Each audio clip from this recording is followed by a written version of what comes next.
If stealing were an Olympic sport, Gérard Brunchac would undoubtedly take home the gold, and probably borrow the medals from the other athletes too. From sophisticated break-ins that left the entire security industry scratching their heads to pulling off a jaw-dropping heist of royal treasures with a single slick move. Gérard wasn't just a thief, he was an artist in the criminal world. A master of shopping without a wallet. But life isn't always like a Hollywood action flick. If Gérard once effortlessly swiped royal jewels worth millions without anyone noticing, he ended up getting caught for stealing a PlayStation from a Best Buy. Yes, from million-dollar heists to snatching a gaming console. This might just be the most epic downfall in criminal history.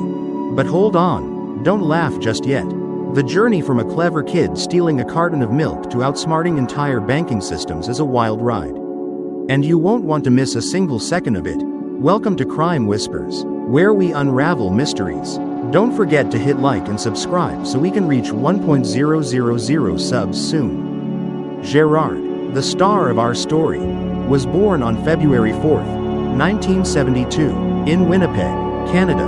From the moment he entered the world, life was tough. When his mother was 8 months pregnant, she had a falling out with her husband, and they divorced. His father walked out, leaving Gérard's mother alone with financial burdens and no means to raise a child. With no other options, she decided to place her newborn in an orphanage after giving birth. As planned, Gérard was born, and she left him at the orphanage, naming him Gérard. There, he was raised and cared for like the other children. Within 6 months, a family looking to adopt chose Gérard. They completed the paperwork and brought him home. At first, Gérard's life was warm and loving. His adoptive parents adored him and were financially well off. But the happiness didn't last long. His adoptive parents started arguing and eventually separated. His adoptive father left, saying to his wife, "You keep the kid, I'm done with all of this." Gérard was only 2 years old, and fate had dealt him another cruel blow. His adoptive mother was now in a tough spot. Before, she had been a stay-at-home mom, with her husband covering all expenses. Now, she had to figure out how to raise Gérard on her own. Despite having no stable job, her love for him pushed her to find work. She landed a job at a sewing factory in Omaha, Nebraska, USA. So, she packed up and moved with Gérard to start a new life in America. The sewing job provided an income, but life was no longer comfortable. They had to pinch pennies, but she did her best to ensure Gérard never felt deprived. Despite their struggles, his mother was determined to send him to a private school, hoping he'd have a brighter future and keep up with wealthier kids. She dreamed he'd excel, grow up smart, and one day help support the family. And Gérard was indeed brilliant, always topping his class. From a young age, he had a passion for technology, endlessly curious about how things worked and eager to dive deep into understanding them. This passion helped him expand his knowledge, laying the foundation for the extraordinary feats he'd later pull off. At school, Gérard noticed his peers had far better lives. No matter how hard his mother tried, she couldn't match their lifestyle. While his classmates brought apples, oranges, or milk to school, Gérard had just a plain sandwich. His clothes were sometimes torn, while his friends always wore brand new outfits. This stark difference made him feel inferior. He knew his family was poorer than others, and seeing his mother struggle to provide for him made him feel helpless. By age 14, Gérard started to change. He grew to hate school and the constant feeling of being lesser than his peers. He wanted out of this life. One morning, as he got ready for school, he grabbed cereal for breakfast as usual. But when he opened the fridge, there was no milk. He asked, "Mom, do we have any milk?" She replied, "No, honey. If you want, you can use water with your cereal or eat something else. Hurry up, or you'll be late for school." Gérard wasn't having it. He snuck into the neighbor's house through an open door, went to their kitchen, opened their fridge, and saw plenty of milk cartons. He grabbed one and returned home as if nothing happened. When his mother saw the milk, she asked, "Where did you get that?" Gérard answered honestly, "From the neighbor's house." His mother's face turned stern. "Did they give it to you? Or did you take it?" "I took it," he admitted. She told him to return it because it was stealing. But Gérard pushed back. "They're rich. They can buy 50 more cartons." What's one carton to them? His mother fell silent, saying nothing more. If only she had been stricter then. But Gérard felt no remorse. He poured the milk into his cereal, ate, and went to school as usual. All day, he thought about what he'd done. He realized he could take what he wanted without anyone noticing or punishing him. To him, that meant it was okay. On his way home, he stopped by a convenience store. Craving chocolate and snacks, he used his thick winter coat to hide candy and chips in his pockets. Then walked out without paying. The store owner didn't suspect a thing. At home, Gérard emptied his pockets and ate his loot, feeling like he'd outsmarted the system. No one caught him, and he didn't have to spend a dime. He thought, if no one sees, it's not a problem. If he got caught, he knew he'd be in trouble. But in his mind, one thought dominated. I'm doing this because we're poor. What's wrong with that? This went on for a year.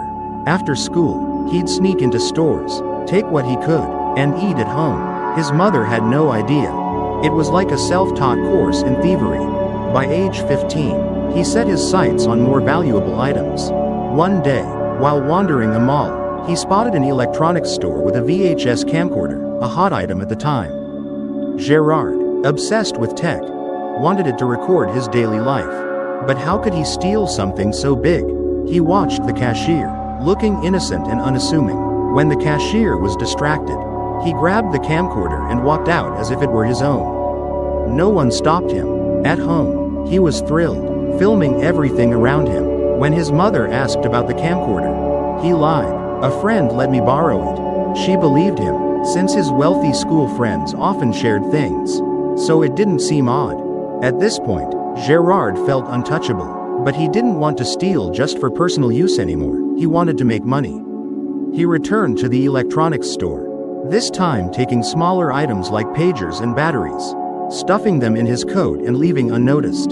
The problem was selling them. Pawn shops required receipts, so he sold to his rich classmates, who didn't care about the source. A pager worth $400 to $500? He sold it for $50. Batteries worth $30? Just $5. He didn't care about profit margins, just cash.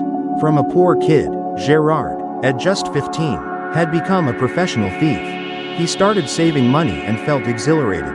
He told himself, I'm going to make this my career, a real thief. While selling at school, a classmate approached him and said, Don't get mad, but these items are obviously stolen. No way you're selling them for a fraction of their value. Gérard replied bluntly, Just between us. Yeah, I stole them. What are you going to do about it? The classmate said, Nothing. In fact, I've got a better idea than selling cheap at school. He continued, I know people who'll buy stolen goods and pay better than what you're getting here. Next time you steal, bring the stuff to me, and I'll connect you with them. Gérard agreed. The next day, he hit another mall, using his usual trick. When the cashier was busy, he grabbed items and walked out casually. He met up with his friend, Dylan, and they sold the goods to Dylan's contacts, earning far more than at school. Dylan, excited, suggested, Why don't I join you? We'd be better as a team. Gérard nodded. I'm already planning a big job. When the time comes, we'll make a killing. They shook hands, forming a partnership, but boldness always comes with risks. The next day, Gérard returned to the same store. The cashier had noticed him. Every time he showed up, items went missing. Suspicious. The cashier thought, I need to watch this kid. If he's the thief, I'll catch him red-handed. This time, instead of being careless, the cashier closely monitored Gérard's every move.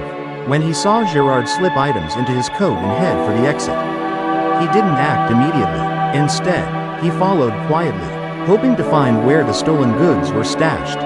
Gérard made it home, unaware he was being tailed. As soon as he entered, the cashier called the police. Within 5 minutes, cops stormed his house. His mother was stunned, unable to comprehend what was happening. An officer sternly said, Ma'am, your son has been stealing electronics for months. Did you know about this? Gérard had hidden his loot carefully, but it wasn't enough to fool a thorough search. The police recovered everything. He was immediately taken to the station, then to court. The result? A 6-month sentence in a juvenile detention center since he was still a minor. He served 4 months in the facility and 2 months under house arrest. From a kid hoping to change his life, Gérard had stepped onto a path with no way back. During his house arrest, instead of reflecting or planning a better future, he spent his time plotting the biggest heist in the city. After his sentence, he called Dylan, "Come to my place, I've got a big plan." When Dylan arrived, Gérard explained, "I'm tired of small time thefts for chump change. We need to go big." "How?" Dylan asked. Gérard continued, "First, we scope out the store, check what's valuable, the exits, the locks, and whether there are cameras. We study it thoroughly. Then what?" Dylan was curious. "We clean out the entire store. Leave nothing behind," Gérard said confidently. "You're going to break the door down?" Dylan asked. "No, we'll do it clean. No noise. I'll make a duplicate key to open the lock easily. And no one will know." They left to scout the store. Gérard handed Dylan a camcorder, telling him to pretend to film him but actually record the entire store inventory. Exits, everything. Back home, Gérard reviewed the footage, studying the store's layout, opening and closing times, and finalizing the plan. The only thing missing was a vehicle to haul the loot. He called Dylan. "I need a big truck to carry everything after we hit the store." "No problem," Dylan replied. Then he asked, "Okay, but after we take the stuff, where do we sell it? My contacts won't buy this much. It's too risky to hold on to." Gérard had it figured out. "I've thought it through. We don't just steal the goods. We take the store's original receipts too. Then we go to another city and sell the stuff as if we're suppliers. It'll look like legit wholesale business. Don't worry, I've calculated everything." At 3 a.m. the next morning, they executed the plan. They drove to a Radio Shack, parked outside, and Gérard approached the door with a duplicate key he'd prepared.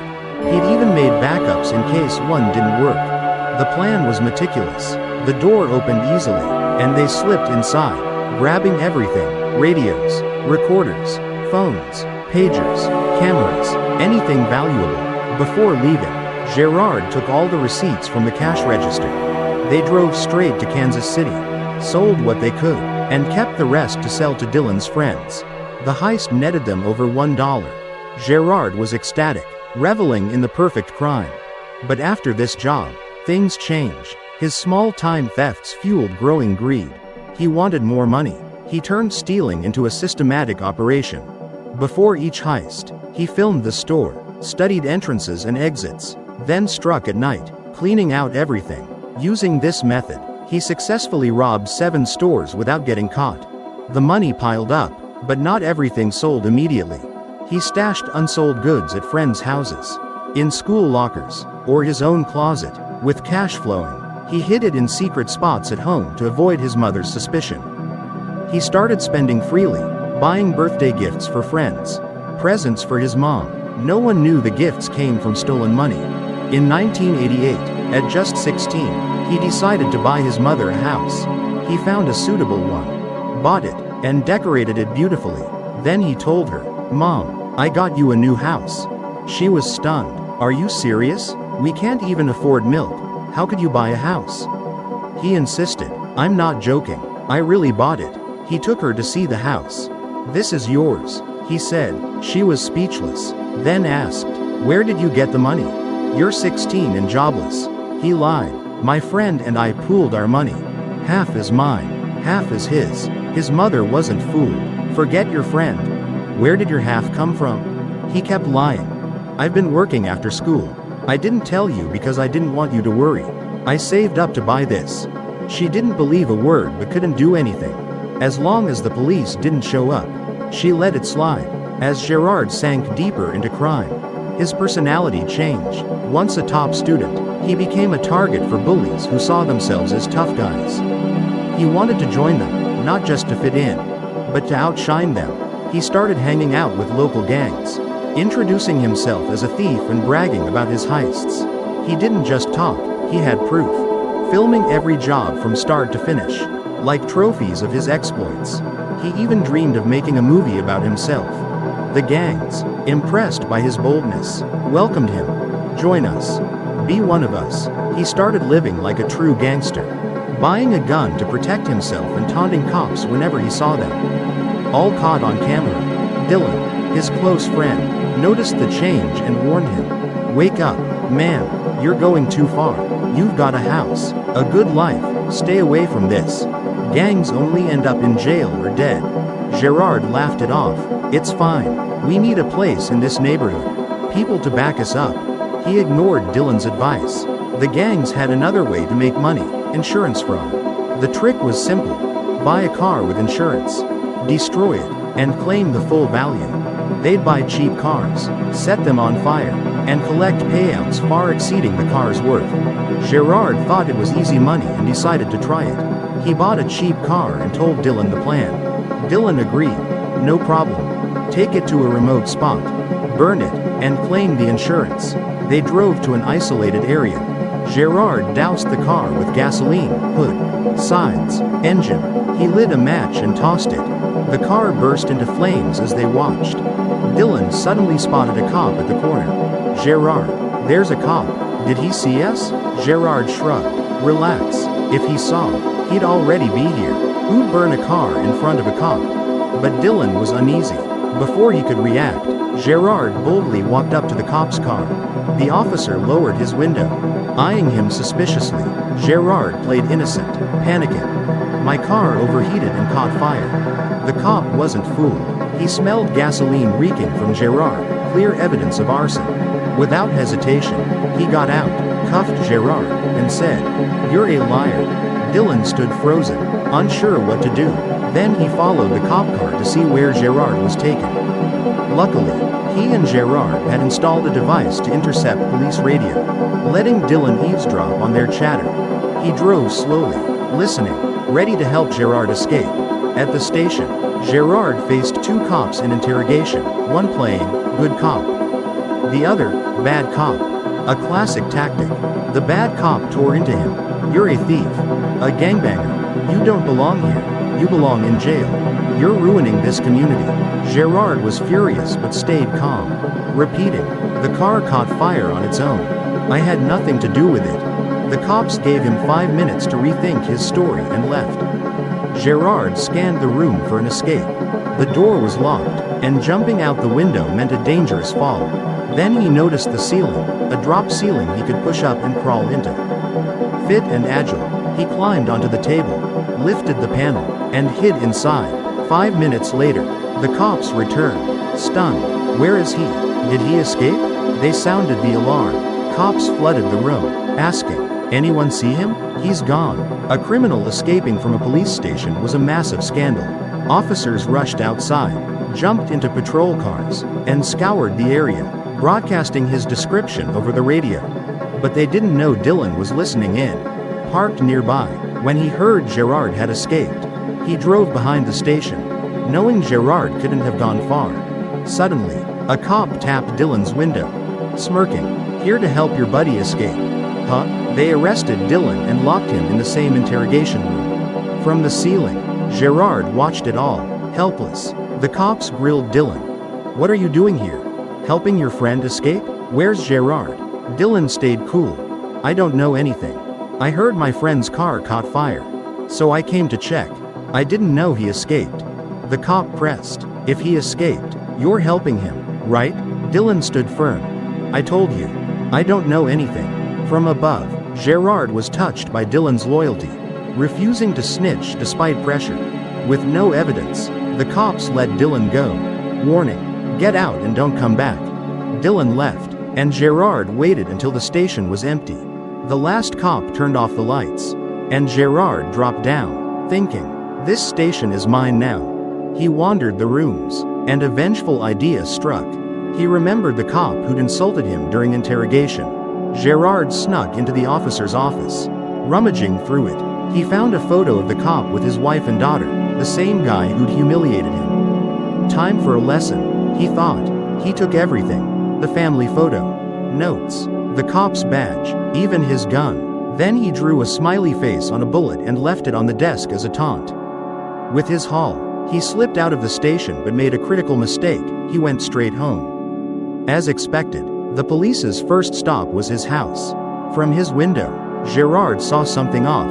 Looking closer, he spotted cops surrounding his home, ready to raid. Seconds later, they burst in, searching every corner but finding no Gérard. Frustrated, one cop grumbled, "Where's this kid?" Thinking he'd escaped, they prepared to leave, but one officer noticed stacked cardboard boxes in the laundry room. Wait, could he be hiding in there?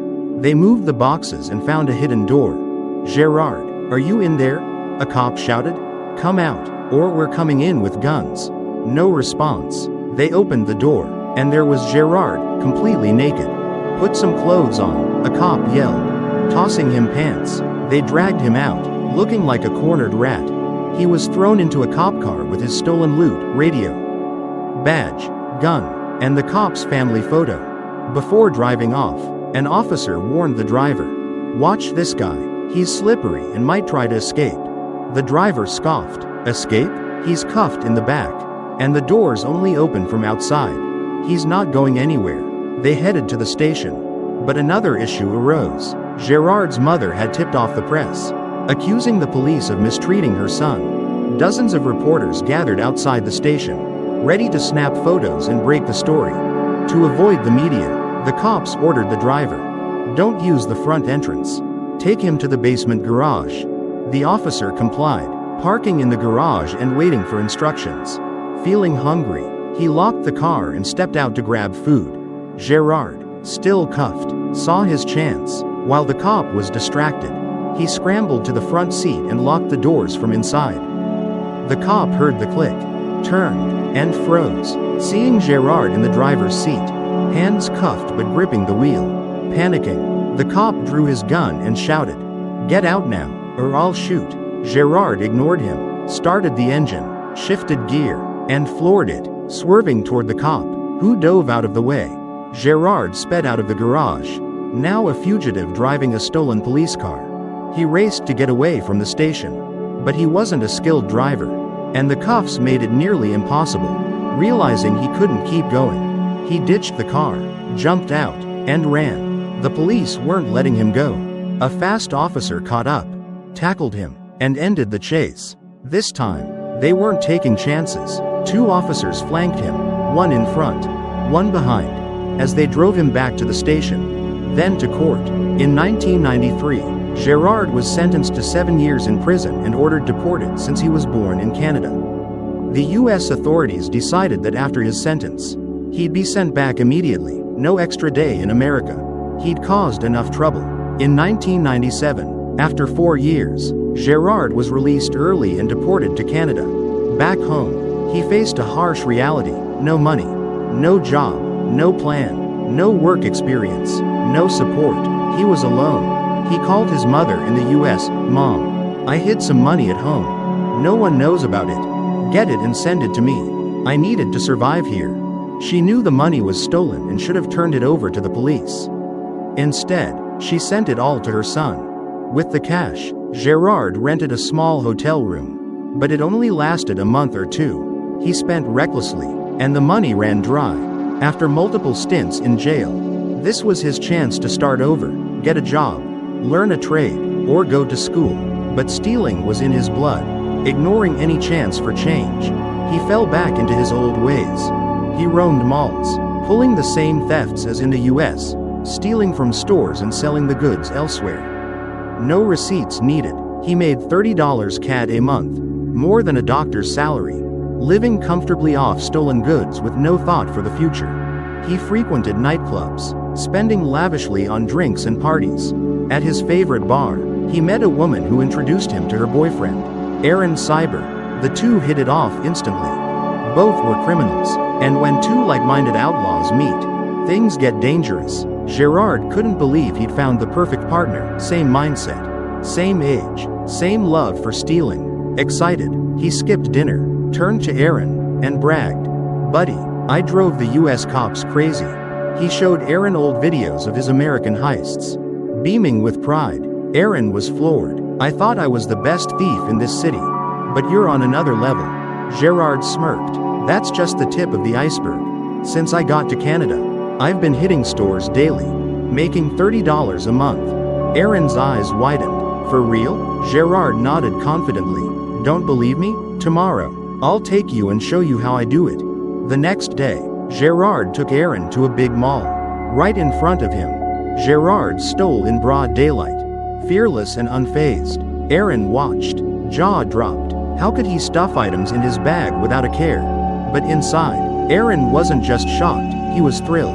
He'd found a bold, experienced partner who feared nothing. One day, as they cruised the city, they passed a CIBC bank under construction. An idea sparked in Gérard's mind. He turned to Aaron with a sly grin. "Why are we hitting stores for $30 a month when we could rob a bank and make $100 in a day?" Aaron frowned, thinking it over, then shook his head. "Not a bad idea, but robbing a bank isn't like stealing from stores. It needs a perfect plan, a clear strategy. One mistake, and we're in prison for life." He added, "Get caught stealing from a store, you might return the stuff and walk. But a bank? The government doesn't forgive that." The idea stuck in Gérard's head. Then, a golden opportunity arose. At a family gathering, his aunt announced she'd been promoted to manage a CIBC branch in Winnipeg. Gérard saw his chance. He approached her cleverly, asking innocent questions. "When did you start at the bank? When does it open? How much do they pay you?" Mixing personal and bank-related questions. He kept her unsuspicious while gathering critical intel. But he didn't stop there. He researched Canada's banking system, not targeting tellers or safes but an entire ATM. Why? Each ATM held 5 metal cash boxes, each with $100.000 Canadian dollars, $500 per machine.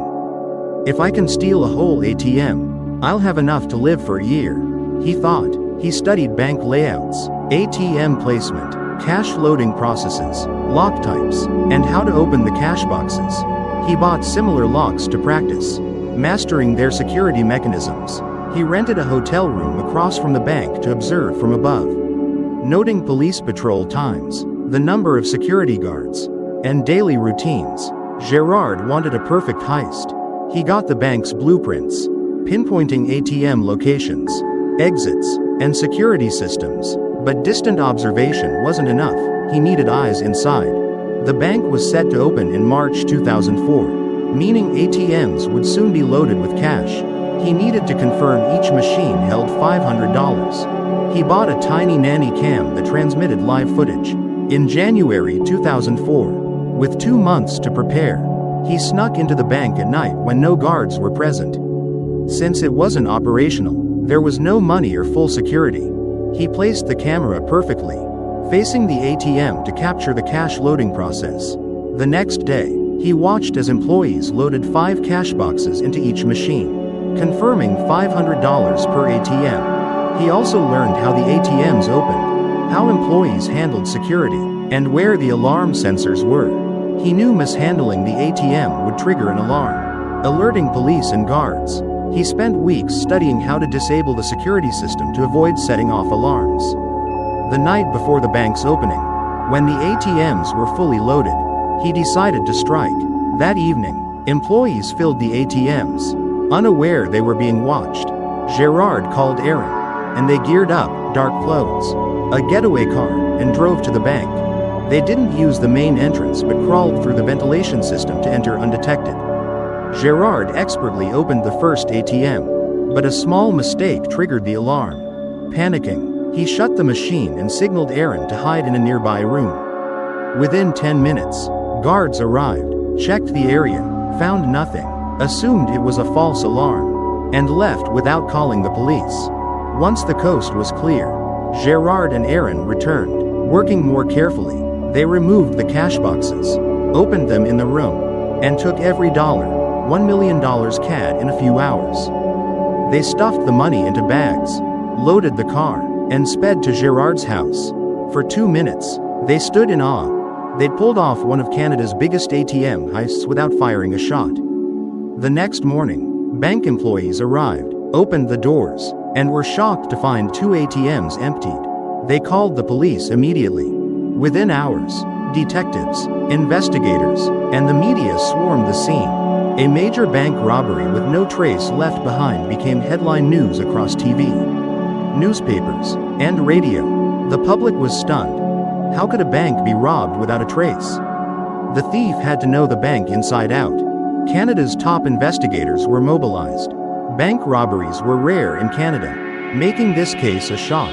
While employees panicked, police scrambled, and the public buzzed, everyone demanded answers. The police faced pressure to catch the culprit before they vanished with the money.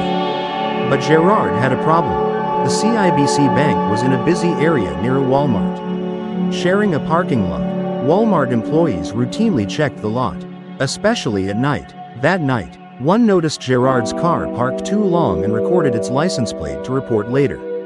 When police investigated, the employee came forward. "Officers, I have something to help. Last night, I saw a car parked in the lot for hours. Here's the plate number." The police ran the plate. It belonged to Gérard. They dove deeper into his background, unaware he was still watching them. His spy camera in the bank was still active. From home, he saw police discussions and heard them name him as the top suspect. Realizing he was being hunted, he acted fast. He devised a clever plan to throw them off. Using a list of bank employees' numbers he'd collected, he called one, faking panic. The robbers are coming back to the bank. This time they're armed and might kill someone. He hung up immediately. This move saved him. The police shifted focus, preparing for a non-existent second attack. They believed it wasn't a solo job but a dangerous armed gang. They beefed up security, setting up ambushes at the bank for robbers who didn't exist.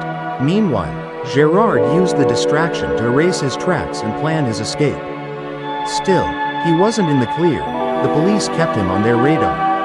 While they were distracted, Gérard and Aaron blew through the stolen money, traveling the world, living lavishly.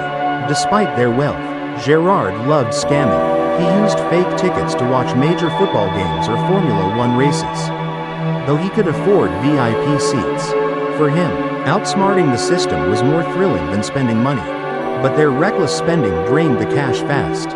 They needed more, so Gérard planned another heist. After nearly burning through the $1 million, he returned to Canada. ATM thefts were too lucrative to quit. He moved between Toronto, Montreal, and Vancouver. But this time, he was more cautious, learning from his parking lot mistake. Yet he made an even bigger error. After several successful heists, he returned to Winnipeg, targeting a street-side ATM not inside a bank, an easier hit. He used a new method, a metal cutting tool to open the ATM quickly, covered by a large tarp to disguise the area as a construction site. He cut into the ATM, finding $200 CAD, and packed it up, but a patrol car passed by. Noticing the odd tarp, Gérard spotted the cops and acted fast, pulling 6 smoke bombs from his bag, activating them, and tossing them under the tarp. He slipped out and ran, hiding under a nearby car, holding his breath, but the police had a thermal imaging dog. It sniffed him out, barking to reveal his spot. Cops rushed in, pinned him down, and arrested him on the spot. Caught, Gérard used a fake ID. At the station, he passed a bulletin board with his photo and name, proof they'd been tracking him for a while. He thought, "I'm done for. This is a long sentence." But shockingly, a cop told him he could be bailed out for $2. Gérard couldn't believe it. He paid, was released the same day, and given a court date. As he left, he thought, the law here is too easy. He met Aaron and recounted everything. Aaron was stunned. "What? In the US? You'd be locked up for those smoke bombs." Gérard laughed smugly. "Exactly. Canadian cops have nothing on me. They can only pin the ATM theft on me, not the others." His fake IDs kept his past crimes unlinked. This was his chance to go straight. But instead, he saw himself as smarter than the law. He taunted investigators, sending provocative photos without leaving evidence, a picture by an ATM, one in China, one lounging by a pool, with a message, "I'm still free. Catch me if you can." The photos weren't enough to convict him but infuriated the police. They realized Gérard wasn't an ordinary thief, he was cunning, bold, and arrogant. They knew he'd outsmart them if they weren't careful, so they changed tactics. Instead of rushing to arrest him, they waited for his next mistake. Despite being watched, Gérard kept hitting ATMs, believing he was untouchable, but the police were patient, knowing he'd slip up. His thefts caused a crisis. People lost trust in ATMs, opting to visit banks in person. Banks, in panic, upgraded security, incurring huge costs, and pressured police to catch him. The police identified his use of multiple fake IDs, cross-referencing them with his real identity. But Gérard made a fatal mistake. During a call with the crime boss from London, he mentioned hiding in a bank's ventilation system.